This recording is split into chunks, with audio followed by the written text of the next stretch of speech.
नमस्कार साथियों, DSSB TGT course के लिए मध्यकालीन भारत का इतिहास हम पढ़ रहे थे।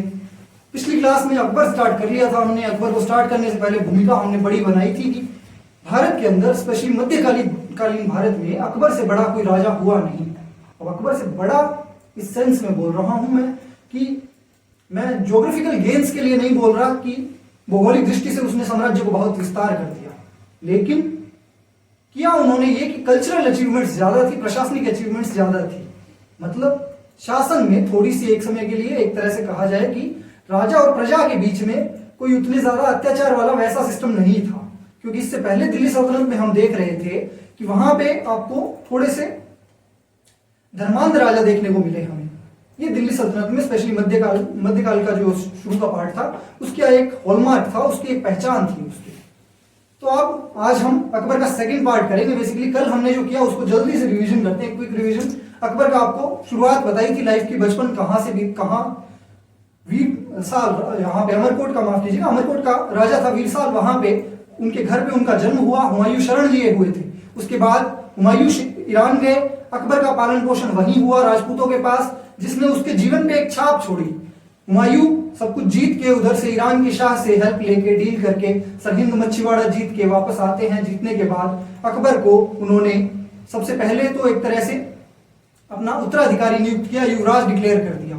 दिल्ली में आके जैसे गद्दी पे बैठे तो उन्होंने अकबर को, आपको याद आना चाहिए, अब क्लास के रिविजन टाइम पे होनी चाहिए, वहां पे उन्होंने जीतने के बाद गद्दी पे जब बैठे तो उन्होंने अकबर को गवर्नर नियुक्त किया पंजाब का। पंजाब के अंदर कलनौर नामक स्थान पे वो थे जब हुमायूं की मृत्यु होती है 1556 में। 1556 में मृत्यु हुई और अकबर के लिए ये उस समय का एक तरह से बड़ा ही टर्निंग पॉइंट था उसकी लाइफ के लिए। कैसे कि मात्र, याद होगा आपको, अकबर का जन्म बताया था 1542 में, 1556 मात्र 14 साल की उम्र। 14 साल की उम्र में अब वो इस पूरी सल्तनत का बादशाह बन चुका था। लेकिन उसके साथ बहुत ही योग्य हाथों में था वो। कौन से थे वो योग्य हाथ? बैरम खां, जिनको खाने खाना की उपाधि मिली हुई थी। इसके अलावा नायब रियासत भी बोला जा रहा था, नायब सल्तनत, माफ कीजिएगा, नायब सल्तनत की भी उपाधि उनके पास थी। ये बैरम खां की कहानी थी। स्वामी भक्त था, मुगल साम्राज्य के प्रति समर्पित। और अब अकबर को एक तरह से, एक नन्हे अकबर को, 14 साल का छोटा सा बादशाह, उसको अब एक तरह से शासन के, राजनीति के, युद्ध के गुर सिखाने की जिम्मेदारी थी बैरम खां के पास। बैरम खां और अकबर तुरंत अपना राज्याभिषेक कलनौर में ही करते हैं। 3 दिन बाद वापस राज्याभिषेक करते हैं, खुतबा पढ़वाते हैं, आसपास के राजाओं को खबर पहुंचाते हैं कि मुगलिया सल्तनत का नया बादशाह अकबर, जलालुद्दीन अकबर बन चुका है। उस समय पे भारत की पॉलिटिकल कंडीशन क्या थी वो आपको मैप के माध्यम से पिछली क्लास के एकदम अंत में बताई थी आपको मैंने, याद आना चाहिए आपको। उस समय पे दिल्ली में बैठा था तारदी बेग, मुगलों का ही हुमायूं के साथ मुख्य सेनापति था। 2 सेनापति थे ये। एक तो सबसे प्रमुख जो था वो आपका बैरम खां ही था। बैरम खां को भावी माफ कीजिएगा बादशाह, जो युवराज थे अकबर, उनके साथ उनको बिठाया गया था पंजाब में। और तारदी बेग दिल्ली में हुमायूं के साथ थे। हुमायूं की मृत्यु के बाद अब तारदी बेग दिल्ली में था। इसके अलावा आगरा भी मुगलों के ही अधीन था। और तीसरा जो प्रदेश था वो था पंजाब। ये 3 मुगलों के पास बचे थे। एक्चुअली मैंने आपको बताया तो ये था कि मुगलों ने एक तरह से हुमायूं के अंदर थोड़ी सी जीत मिल गई थी। सफल हो गया था हुमायूं इन 2 सालों में।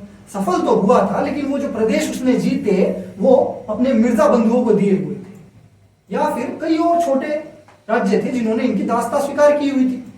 अब कहानी में थोड़ा सा ट्विस्ट आ गया। हुआ ये कि जैसे ही हुमायूं की मृत्यु हुई, सारे के सारे जो भी ये सूबेदार थे, छोटे सामंत थे, उन्होंने एक मौका देखा और मौका लपक लिया। वो अपने आप की दूरियां बना लेते हैं सल्तनत से, और सल्तनत के सुल्तान अकबर जो है वो बैठे हैं अभी पंजाब में। ऐसे में जो ये पॉलिटिकल परिवेश यहाँ का था उसमें तारदी बेग दिल्ली में, इसके अलावा बंगाल के अंदर हेमू राज कर रहा था। आदिल सूर सुल्तान था इधर का, बंगाल का। आदिल सूर का एक हिंदू सेनापति था जो था हेमू। हेमू बहुत ही ज्यादा महत्वाकांक्षी। ये बैरम खां जो है ये अकबर को इस समय पे पूरी पॉलिटिकल कंडीशन यहाँ पे समझा रहे हैं। भारत की इस राजनीतिक बिसात पे हेमू इस समय मुगलों के लिए सबसे बड़ा खतरा था, क्योंकि हेमू बहुत ही तेजी से महत्वाकांक्षा के साथ एडवांस कर रहा था दिल्ली की तरफ। हेमू के अतिरिक्त और देखा जाए गुजरात के अंदर, याद आना चाहिए आपको, हुमायूं को सबसे पहले सबसे बड़ी परेशानी जिस आदमी ने दी थी उसका नाम था बहादुर शाह। बहादुर शाह गुजरात में राज कर रहा था, चित्तौड़ पे आक्रमण किया था, आपको याद आना चाहिए। बहादुर शाह यहाँ से गुजरात के बाद हुआ ये कि पुर्तगाली आ गए थे, नए प्लेयर आ गए पिक्चर में। पुर्तगालियों के साथ कुछ उनकी पॉलिसी, कुछ स्कीम बन रही थी, कुछ बात बनी नहीं और पुर्तगाली एक नई फोर्स के साथ आए थे। उनके लड़ने के तरीके अलग थे। इन्होंने यहाँ के सुल्तान बहादुर शाह को मार दिया और मार के अरब सागर में फेंक दिया। अगला, इसके अलावा मेवाड़ स्वतंत्र हो चुका था पहले इनसे, बहादुर शाह से मृत्यु के बाद वापस अब मेवाड़ राजपूतों के पास जा चुका था और राजपूत बेसिकली अब अपनी पावर वापस कंसोलिडेट कर रहे थे। यंग अकबर के लिए एक चैलेंज हो सकते थे। इसके अलावा मालवा प्रदेश भी अब दिल्ली सल्तनत से आजाद हो चुका था। इसके अतिरिक्त हमने आपको बात की थी ये 4 प्रदेशों की जहां पे मिर्जा बंधु लाइन बना के बैठे हुए थे। कौन कौन से ये 4 प्रदेश थे? कंधार था, गजनी था, इसके अलावा काबुल और उसके बाद बदख्शां में बैठा था सुलेमान मिर्जा। बाकी के 3 प्रदेशों पे राज कर रहा था आपका हाकिम मिर्जा। हाकिम मिर्जा उतना बड़ा खतरा फिर भी नहीं था, लेकिन इसका एक पीएम था, नाम था उसका मुनीम खां। मुनीम खां चैलेंज दे रहा था अब दिल्ली सल्तनत। कैसे? ये सारे अब लाइन से सटे हुए, ऊपर से सुलेमान मिर्जा, उसकी नजर है इन 3 प्रदेशों पर प्लस पंजाब पर। अब देखो ये पॉलिटिकल कंडीशन आपको मैंने इधर की बताई। यहां पे अब तारती बेग सूचना पहुंचाता है बैरम खां के पास कि हेमू आ रहा है आक्रमण करने। पिछली क्लास में बात कर ली थी, वापस रिवाइज करा रहा हूं क्योंकि स्टोरी इंपॉर्टेंट है। तो हेमू के आने की जैसे सूचना मिली थी, आपको याद आना चाहिए। उसके बाद एक तरह से इनके प्लान जो थे वो कि एक टुकड़ी भेजी गई थी, लेकिन तारती बेग को एक तरह से पहले ही हेमू का अटैक हो गया। तारती बेग भाग के गया, वहां पे मारा गया बैरम खां द्वारा। उसके बाद यहाँ पे अब उनके लिए युद्ध के अलावा कोई रास्ता और बचा नहीं था। तो अब हुआ ये कि पानीपत के युद्ध के लिए एकदम बिसात तैयार थी। तो हुआ यह कि पानीपत का दूसरा युद्ध 1556 अकबर और हेमू के बीच लड़ा जाना था। इसी के लिए अब बैरम खां के नेतृत्व में मुगलों की सेनाएं, मुख्य सेनापति के रूप में बैरम खां थे। अकबर सुल्तान था, मुगल बादशाह था, लेकिन एक तरह से प्रोटेक्टेड था अपने इन सेनापति द्वारा, बैरम खां द्वारा। पानीपत का दूसरा युद्ध मैंने बता दिया आपको कि अकबर और हेमू की सेनाओं के बीच लड़ा जा रहा था। हेमू का तोपखाना ध्वस्त कर दिया गया बैरम खां द्वारा, लेकिन फिर भी हेमू रुकता नहीं है। हेमू भी महत्वाकांक्षी था। हेमू और अकबर की सेनाओं के बीच में एक युद्ध भयंकर हुआ, लेकिन अब बात वही कि जो प्रॉब्लम क्या थी हिंदू राजाओं के लड़ते समय, हाथियों के ऊपर अपने एक तरह से वो अपना एक शाही अंदाज दिखाने की कोशिश करते थे। हाथी अब पुराने हो चुके थे युद्ध के हिसाब से। अब बात वही थी कि अब एक तो बंदूकों की लड़ाई चल रही है और आप उसमें अब लाठियां लेके जाते हो, तो यूपी पुलिस की जगह वो कर रहे हैं जो ठाए की वो एक्टिंग करते हैं, उस तरह के काम करने पड़ते हैं। जब जमाना बंदूकों का है तो आप लाठियों से लड़ाई नहीं कर सकते। और जब जमाना अब घोड़ों का, तेज भागने वाले घोड़ों का था, हेमू यहाँ पे हाथियों पे बैठा हुआ था और हाथी पे बैठे हुए हेमू के आंख में एक तीर आके लगा। याद आना चाहिए आपको, पिछली क्लास में डिटेल में बात की थी हमने। हेमू गिरा, उसकी सेनाएं पस्त हुई, हेमू को लाया गया अकबर के सामने और बैरम खां ने वही अपने नाम के साथ ही बेरहमी से गला काट दिया हेमू का चैप्टर एंड। अकबर आ गया था दिल्ली सल्तनत की गद्दी। अकबर दिल्ली सल्तनत की गद्दी पे बैठता है। उसके बाद आप देखते जाते हैं कि अकबर कैसे कैसे अब बैरम खां का भी एक ग्राफ राइज होता है, क्योंकि एक तो पानीपत का दूसरा युद्ध बड़ा महत्वपूर्ण युद्ध उसने जिताया। बैरम खां थोड़ा बूढ़ा भी हो रहा था, सनकी हो रहा था, दरबार में थोड़े षड्यंत्र भी हो रहे थे। षड्यंत्र करने वाले कौन? महम अनगा, अकबर के हरम की एक तरह से बोला जाए कि मुख्य संचालिका थी। इसके अलावा ये अकबर की धायमा भी थी। महम अनगा और इनका एक पुत्र था आदम खां, ये दोनों मिलकर षड्यंत्र करते रहते हैं। हुआ यही एक षड्यंत्र कि अकबर को पहले तो बैरम खां से दूर किया गया। बोला गया कि राजमाता की तबीयत खराब है। राजमाता कौन? हामिदा बानो, जिन्होंने कंट्रीब्यूशन क्या है उनका, हामिदा बानो ने हुमायूं का मकबरा बनवाया उसकी मृत्यु के बाद। ये आपको याद रहना चाहिए। हामिदा बानो की तबीयत खराब, ऐसा बोला गया। अकबर को बहाना बना के अकबर उनसे अलग आता है। पीछे से अकबर के कान भरे गए कि शिया धर्म के जो प्रचार में लगे हुए हैं बैरम खां के बाशिंदे, उन्होंने ही और साथ में बैरम खां ने भी, माफ कीजिएगा, सुन्नी धर्म के जो लोग हैं इनके, उनको मार दिया। सुन्नी धर्म गुरुओं के कत्ल भी किए गए। इस तरह की और भी कई चीजें बताई गई। अकबर अब सीधा सीधा एक तरह से इनकी बातों में आ गया और उसने ऑर्डर्स दे दिए। बैरम खां को एक मैसेज पहुंचाया गया कि आप तीर्थ पे चले जाइए, आपकी शक्ल बादशाह देखना नहीं चाहता। अब मैंने बताया बैरम खां पूरा स्वामी भक्त था। बैरम खां निकल पड़ा। उसके बाद हुआ आगे ये कि बैरम खां वहां से निकला, आगे जाके तिलवाड़ा का युद्ध होता है, क्योंकि यहाँ पे इनको अभी भी चैन नहीं था महम अनगा और आदम खां को, कि इन्होंने और ज्यादा एक तरह से अकबर के कान भरे कि अब युद्ध के लिए आ सकता है बैरम खां, और तिलवाड़ा का युद्ध होता है अकबर और बैरम खां की सेनाओं के बीच में। अकबर खुद डायरेक्ट पार्टिसिपेट नहीं करता है, लेकिन अकबर की मुगल टुकड़ी जाती है वहां पे। तिलवाड़ा के युद्ध में बैरम खां हारा। हारने के बाद मुगलों के सामने दरबार में वापस पेश किया गया। अकबर ने 3 इसको ऑप्शंस दिए थे, याद आपको है। पहला था जागीर, दूसरा था कि आप सुल्तान के सलाहकार का पद ले लीजिए, जागीर उनको अपनी चॉइस की मिल रही थी, और तीसरा था कि आप तीर्थ पे चले जाइए, मक्का चले जाइए। बैरम खां, मैंने बताया आपको कि थोड़ा सा एक सेल्फ रेस्पेक्ट वाला, आत्मसम्मान से जीने वाला व्यक्ति था। उसने चुना अपना लास्ट ऑप्शन कि वो तीर्थ यात्रा पे जाएगा। वहीं से वो निकलता है, लेकिन रास्ते में अफगान में खोखरों ने मार दिया उसको, क्योंकि अफगान दुश्मन थे उसके।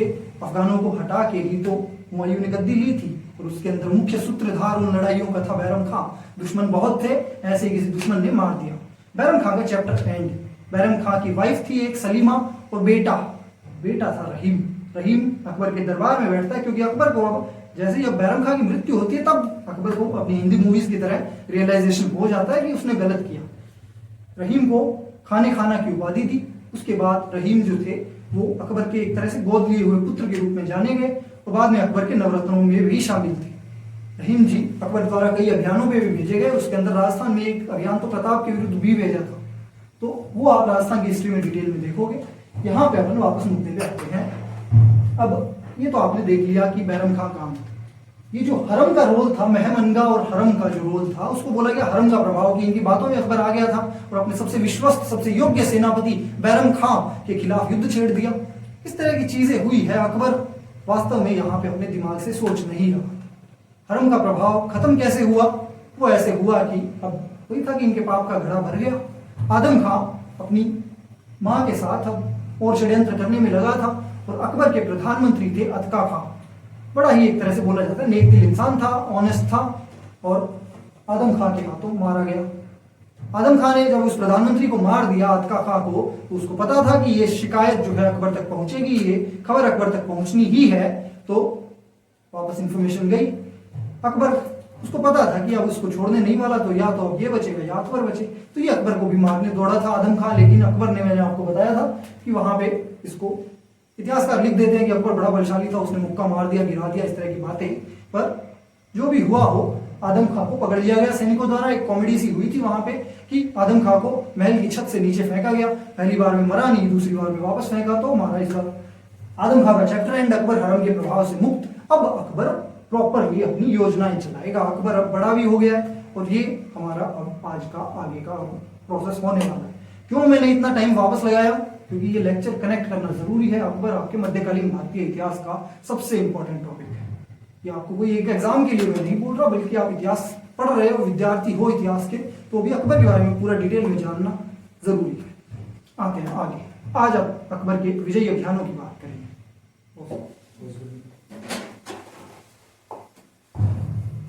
अकबर के विजयी अभियानों की बात करें तो सबसे पहला अभियान जो इसका चला था वो था मालवा का अभियान। अब मालवा में ऐसा क्या था? मालवा का शासक था बाज बहादुर। बाज बहादुर के बारे में बोला जाता है बड़ा ही अय्याश शासक था। अय्याश इस कदर का कि पैसा बहुत था मालवा में। वो ट्रेडिशनली था, मैंने आपको पहले भी बताया है कि मालवा में अच्छी फसलें होती थी। राजस्थान से मध्य प्रदेश के बीच का एक कॉमन भाग जो था ये मालवा था। ऐसा भी बोला जाता है कि राजस्थान में जो लंबे लंबे अकाल पड़ते थे, इधर से लोग अपना घर परिवार छोड़ के सारे मालवा शिफ्ट हो जाया करते थे, जो बचते थे। बाकी इधर वाले अकाल में मरने के लिए रह जाते थे। तो मालवा एक तरह की हमारे लिए संकटकालीन आश्रय स्थली भी रहा। क्यों? क्योंकि वहां पे फसलें थी, पानी था, नदियां थी। ये सब होगा तो सुल्तान के पास पैसा भी होगा।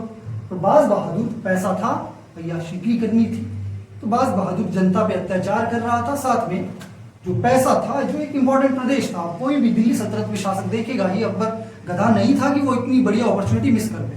इसने भेजा अपने सेना नायक को। उस समय यहाँ पे अकबर के साथ ये भी खास बात थी, अकबर का ऐसा कोई फिक्स पैटर्न नहीं था। अकबर सबको भेजता था सेनाएं देके, सेनापति बना के। रहीम जी मैंने बता दिया कोर्ट में कविताएं को जो लिखते थे बेचारे, उनको भी सेना देके महाराणा प्रताप के खिलाफ अभियान में भेज दिया। जयपुर वालों को पूरा परमानेंट उनको बाहर ही रखता था। दोस्तियां कर ली और राजा को बुला लेगा, उनको सेना की टुकड़ी दे देगा, अभियानों पे भेज देगा।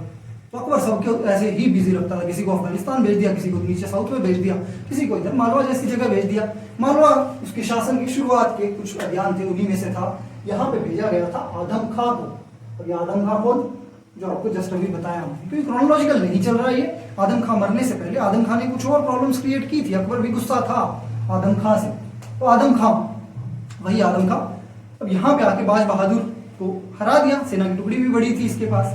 हराने के बाद में जो लूट का माल था वो टेक्निकली, अब क्या होता है कि हम टैक्स पे करते हैं कोई, या भारत सरकार को कहीं पे मान लो न्यूज़ देखते हो आप, लिथियम रिजर्व्स मिले या कहीं पे सोने का वो एक तरह से भंडार मिले, अयस्क मिलते हैं, लेकिन मान लो टेक्निकली अपने को कि बहुत सारा पैसा कहीं से रिट्रीव हुआ। ऐसा थोड़ी है कि वो पैसा जिसको जैसे मान ले इनकम टैक्स वालों ने माल्या के घर पे छापा मार के निकाल लिया, तो ऐसा थोड़ी है कि इनकम टैक्स के अधिकारी अपने घर ले जाएंगे। वो जाएगा कहाँ पे, भारत सरकार के पास जाएगा ना, तो इधर सल्तनत के पास आना चाहिए ये पैसा। यहाँ पे आदम खां करप्शन करता है। ये विजय माल्या, कलमाड़ी जैसे लोग जो हैं करप्शन करने वाले, ये कोई आज की उपज नहीं है, हमेशा से थे। प्रशासन पहले भी था, पॉलिटिक्स पहले भी थी, करप्शन पहले भी था। यहाँ पे आदम खां करप्शन करता है। अकबर इससे गुस्सा था, नाराज था। अकबर को, क्योंकि अब देखो बाकी के जो आमिर होते हैं उनको तो पता होता है ना कि कौन कितना खा रहा है, और ज्यादातर मंत्री भी इसीलिए पकड़े जाते हैं क्योंकि उनके पास वाले जो होते हैं ना बाकी के मंत्री, उनको जलन होती है, तो उनमें से ही कोई मीडिया में लीक कर देता है कि साहब इसने इसमें ये घोटाला किया। यहीं पे इसके भी कुछ साथी होंगे जिन्होंने किसी ने घोटाला कर दिया था। अब घोटाले की लीक कर दी न्यूज बेसिकली। तो आदम खां के बारे में जो इन्फॉर्मेशन मिली कि पूरा खजाना इसने पहुंचाया नहीं, अकबर वापस इसको बुलाता है, और चूंकि अकबर की धायमा का बेटा था, ये आदम खां मैंने बताया महमनगा का बेटा था, तो उनका लिहाज करते हुए इसको छोड़ देता है। लेकिन अकबर गुस्सा जरूर था, गुस्सा नहीं होता तो इसको जिंदा छोड़ देता। लास्ट में वहां पे वो 2 बार फेंकवाया था ना उसको बालकनी से, वो इसीलिए फेंकवाया था कि पुराने पाप भी याद आए थे अकबर को इसके। तो आदम खां का ऐसे चैप्टर फिनिश हो गया था बाद में। हाँ, यहाँ पे मालवा इसलिए याद रखा जाए कि बाज बहादुर यहाँ का शासक था, अकबर का पहला अभियान था। अब अगला चुना जौनपुर को। जौनपुर में क्या चीज थी कि जौनपुर, यहाँ पे जौनपुर का जो शासक था, जौनपुर एक्चुअली ऑलरेडी दिल्ली सल्तनत के अधीन आ गया था, अकबर के अधीन था, स्वीकार करा हुआ था। अकबर ने अपना एक सूबेदार यहाँ पे नियुक्त किया हुआ।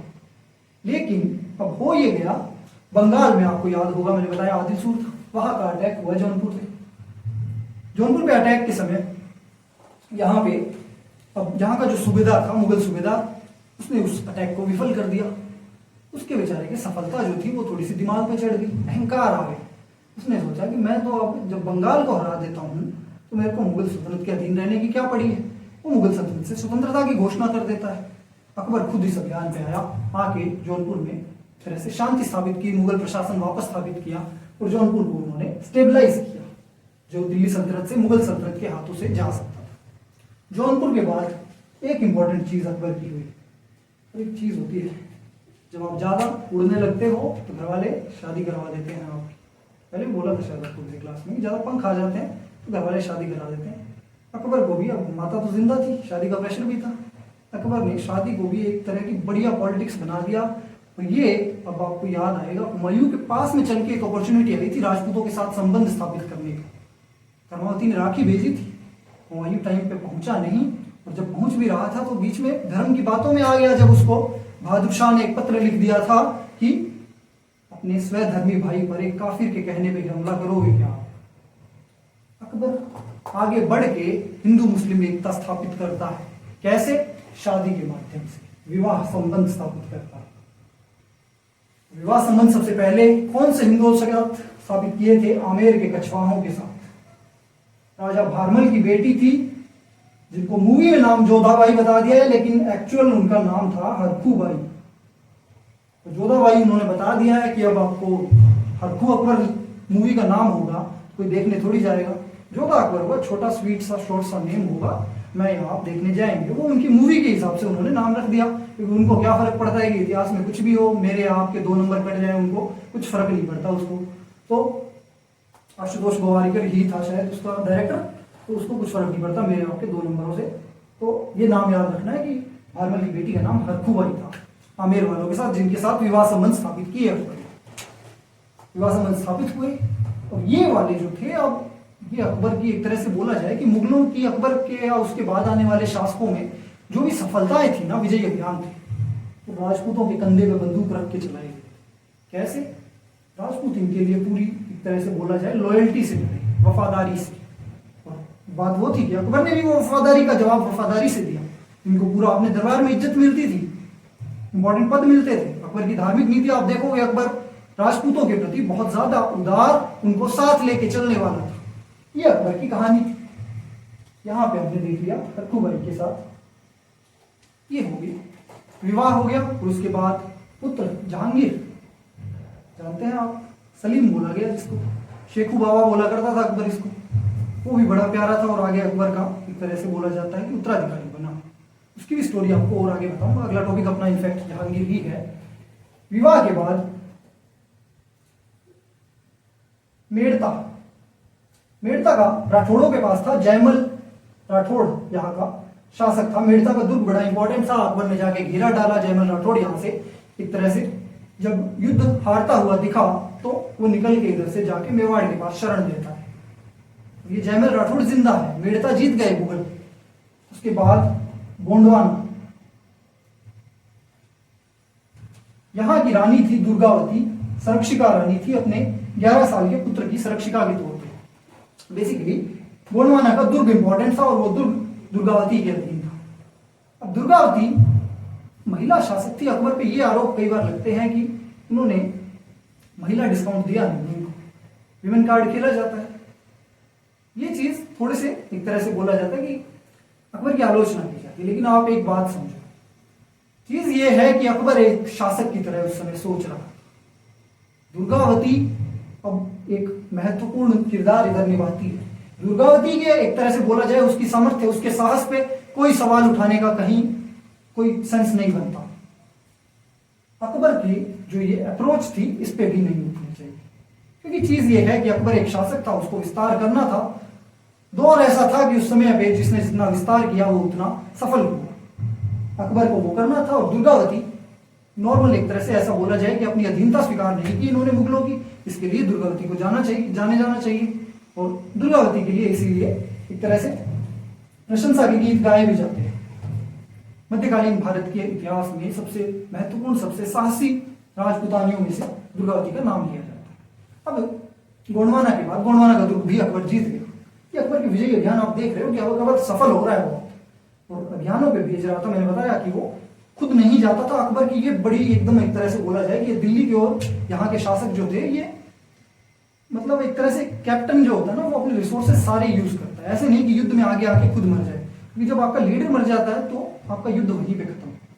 लीडर जिंदा है तो एक तरह से अब बात है ना कि आज बचेंगे तभी तो कल मारेंगे।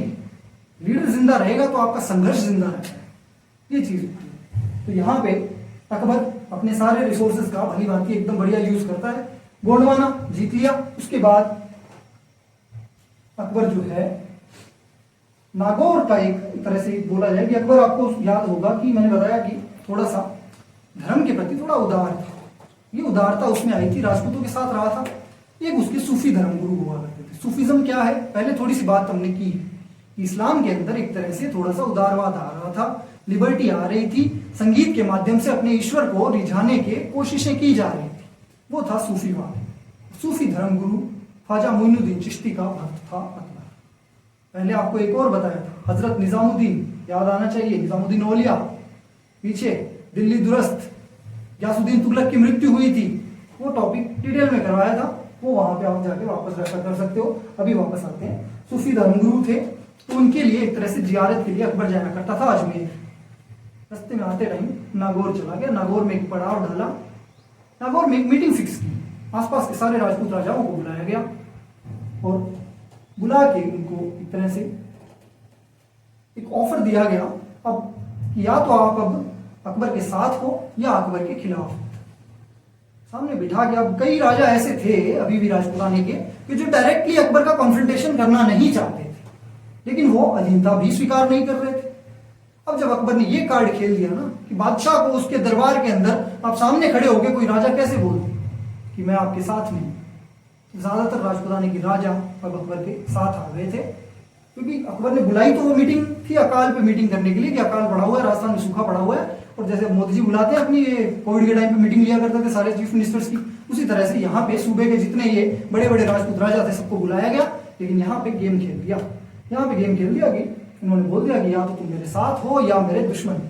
ज्यादातर साथ आ गए। जो सबसे 3 नोटेबल रियासतें राजस्थान की दिल्ली के साथ मुगलिया सल्तनत के अधीन आ गई थी वो थी जोधपुर, जैसलमेर, बीकानेर। विवाह संबंध भी स्थापित कर लिए इन्होंने मुगलों के साथ। ये नागौर दरबार की कहानी। इसके अलावा एक था चित्तौड़ का और अभियान। अब मैंने आपको बताया जयमल राठौड़ भागा था, कहां पे आया था? चित्तौड़ आया था। मैंने बताया ना मेवाड़ में जाके शरण ले ली थी उसने, चित्तौड़गढ़ में शरण ली हुई थी। मेवाड़ वालों का अभी तक थोड़ा सा आपको रिकैप करा रहा हूं। पीछे आपको याद आना चाहिए, मैंने बताया था कि चित्तौड़ के 2 साके हो चुके थे अभी तक। साके क्या थे? केसरिया और जौहर। पहला साका अलाउद्दीन खिलजी के समय हुआ था। उस समय पे अलाउद्दीन खिलजी ने अटैक किया, रतन सिंह यहाँ का राजा था, पद्मिनी ने जौहर किया। याद आना चाहिए वो पहला साका। दूसरा साका हुआ बहादुर शाह गुजरात वाला, उसने अटैक किया था। कर्मावती ने राखी भेजी थी हुमायूं को, हुमायूं आया नहीं। एक तरह से बहुत ही अयोग्य डिसीजन था उसका, वो बेकार डिसीजन के चलते कर्मावती के को जौहर करना पड़ा। साका हुआ दूसरा, चित्तौड़ उजड़ गया था। लेकिन चित्तौड़ मैंने बताया बहादुर शाह की मृत्यु के बाद वापस राजपूतों के पास आ गया था।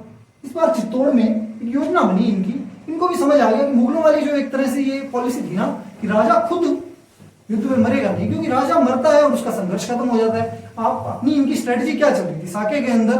अब रतन सिंह पूरी बहादुरी से लड़ा, जान लगा के एक एक राजपूत जो है 10-10 की तरह लड़ा, लेकिन अल्टीमेटली मरना ही था, पता था, क्योंकि आउटनंबर्ड थे सल्तनत की सेना के खिलाफ। अब यहाँ पे यही चीज उदय सिंह को उसके सारे साथियों ने समझाई कि महाराज आप जब मर जाओगे तो हमारा संघर्ष तो वहीं खत्म हो गया, तो बेटर ऑप्शन ये है कि आप दुर्ग की जिम्मेदारी दो किसी योग्य बंदे को और आप खुद चलो पहाड़ियों में। तो उदय सिंह पहाड़ियों में चले जाते हैं। पीछे चित्तौड़ में जयमल राठौड़ जो उस समय सबसे सीनियर मोस्ट बंदा था उनका, और जयमल और फत्ता, ये दोनों को दुर्ग की जिम्मेदारी दी जाती है। जयमल और फत्ता चित्तौड़गढ़ में एक तरह से अब अकबर के हमले की, क्योंकि अकबर के हमले का वेट हो ही रहा था कि अकबर निशाना बनाने वाला है चित्तौड़ में हमला हुआ। चित्तौड़ का तीसरा साका हुआ अभी जयमल और फत्ता के नेतृत्व में। फत्ता की वाइफ थी फूल कंवर, उन्होंने इस बार जौहर किया और जयमल और फत्ता एक तरह से केसरिया पहन के लड़ने के लिए वीरगति को प्राप्त हुए। लड़ने के बाद अकबर खुद जयमल और फत्ता की वीरता से इतना प्रभावित हुआ कि इनकी मूर्तियां जो थी आगरा के किले के आगे लगवाई। अब ये बड़ी चीज थी क्योंकि लड़ाई बहुत बड़ी थी। अब बात वो है कि वीरता और शौर्य की कहानियां आगे तक गाई जाती है। लोग जो ये एक तरह से जो अधीनता जिन्होंने स्वीकार की उनकी बातें कोई नहीं याद रखता, इतिहास याद रखता है जब आप वीरता दिखाते हो। वो वीरता यहाँ पे दिखाते हुए जयमल और फत्ता इतिहास में हमेशा के लिए एक तरह से अपनी छाप छोड़ गई। अब बारी अगली थी चित्तौड़ का एकदम चैप्टर खत्म, चित्तौड़ जीत गया था, लेकिन क्या चित्तौड़ पे राज करने वाले सिसोदियों का अंत हो गया? बिल्कुल नहीं, क्योंकि महाराणा उदय सिंह जिंदा थे पहाड़ियों में, उनका बेटा प्रताप वो भी पिक्चर में आएगा। तो उदय सिंह और प्रताप अभी जिंदा थे, तो चित्तौड़ को हालांकि जीत गया था अकबर, लेकिन वो एक बोलते हैं ना कि अब जीत तो गए, लेकिन अब कई बार होता है कि आप बढ़िया खाना खा लेते हो लेकिन बोलते हो कि पेट तो भर गया लेकिन वो नहीं आया यार, कि तृप्त नहीं हुई आत्मा अभी तक। तो ये था अकबर का एकदम ऐसा हो गया कि जीत तो गया, लेकिन अकबर को वो एक संतुष्टि, आत्मसंतुष्टि नहीं मिली, क्योंकि राजपूतों को उसने प्रॉपर एकदम उदय सिंह तो जिंदा आया अभी। तो ये बात थी, ये चित्तौड़ की बात थी। अगला दुख था रणथंभौर का। और एक और बात, चित्तौड़ की जीत के बाद अकबर द्वारा कत्लेआम किए गए थे। ये अकबर की नेचर के विपरीत थे। यहाँ पे अकबर को हम मतलब ऐसा कि कई हिस्टोरियंस बोलते हैं बिना आग के धुआं नहीं निकलता, कुछ सच्चाई होगी, यहाँ पे हुए थे कुछ कत्लेआम, नॉर्मल जनता को मारा गया। ये अकबर के एक तरह से इस जो अकबर को एकदम हम बोलते हैं ना कि बहुत ही महान कैरेक्टर था अकबर, उस चीज पे थोड़ा सा एक तरह से धब्बे का काम करती है ये चीज। और इतिहास में कोई भी कैरेक्टर आप ये चीजें याद रखना, कोई भी ऐसी कोई चीजें ब्लैक एंड व्हाइट नहीं होती, ग्रे होते हैं कैरेक्टर मूवीज की तरह पे। ग्रे का मतलब ये है कि आप उनको ऐसे सीधे सीधे सर्टिफिकेट नहीं दे सकते कि ये बढ़िया इंसान और ये घटिया इंसान। विंस्टन चर्चिल इंग्लैंड के एक प्रधानमंत्री हुए, उन्होंने एक बात बोली थी, history of war is always written by the victors. युद्ध का जो इतिहास होता है वो हमेशा विजेताओं द्वारा लिखा जाता है। क्योंकि अकबर विजेता था तो इतिहास इन्हीं के एक तरह से पर्सपेक्टिव से, इनके नजरिए से लिखा जा रहा था, ऑब्वियसली इन्हीं के अकॉर्डिंग लिखा जाएगा। आजकल देख रहे हैं हम एनसीईआरटी की किताबें चेंज होती है, जैसे ही पॉलिटिकल पार्टी सेंटर के अंदर चेंज हो जाती है तो कुछ अपनी अपनी चीजें घुसाने की कोशिश करते हैं। मैंने बताया आपको, पॉलिटिक्स तब भी थी, पॉलिटिक्स आज भी है, करप्शन तब भी था, आज भी है। आइडियोलॉजी बेस्ड एक तरह से किताबों को बदलना या साहित्य को बदलना तब भी होता था, आज भी होता है। अब बात रणथंभौर की। रणथंभौर मैंने बताया था, रणथंभौर के दुर्ग के लिए अबुल फजल अकबर के दरबार में लिखा करता था। उसने बोला था दुनिया के साथ बाकी सब दुनिया के बाकी सब दुर्ग नंगे हैं, रणथंभौर में बख्तर पहनता है। ये रणथंभौर की खास बात थी कि रणथंभौर का दुर्ग अवैध दुर्गों में से माना जाता था। चित्तौड़ के बाद बूंदी के हाड़ा राजा, हाड़ा हुआ करते थे, उनके हाड़ा राजा था सुरजन राय, उनके अधीन था रणथंभौर का दुर्ग। उस समय इनको एक तरह से घेरा डाला, लंबा घेरा चला, अल्टीमेटली सुरजन हाड़ा को अधीनता स्वीकार करनी पड़ी, अकबर के अधीन हो गए रणथंभौर में, और एक तरह से रणथंभौर भी अब अकबर ने जीत लिया। और आप देख रहे हो साम दाम दंड भेद चल रहा है, किसी को सीधे मैरिज प्रपोजल दे दिया, किसी को युद्ध में हरा के नीचे से ले लिया, कहीं पे ये एक तरह से घेरा डाल दिया। अब जब वो उनके अधीन आ गए तब उनको इज्जत दे देगा अकबर। ये अकबर की खास बात थी कि एक बार आपसे कर ली ना संधि, उसके बाद अकबर थोड़ा मक्कार नहीं था कम से कम कि संधि करके और फिर तोड़े या फरेब करे। फरेबी हमने पीछे बहुत देखे, इस पूरे बोला जाए कि तुर्की साम्राज्य की शुरुआत हुई थी मोहम्मद गोरी से, फरेब से पृथ्वीराज चौहान को हराया था तराइन के दूसरे युद्ध में, वहां से शुरुआत हुई थी। क्योंकि मैंने आपको बताया था तभी कि नैतिकता जो थी, जो आप प्राचीन भारत में देखते हो कि वर्ड्स की वैल्यू होती थी आदमी के कुछ, वो नहीं रही थी मध्यकाल में।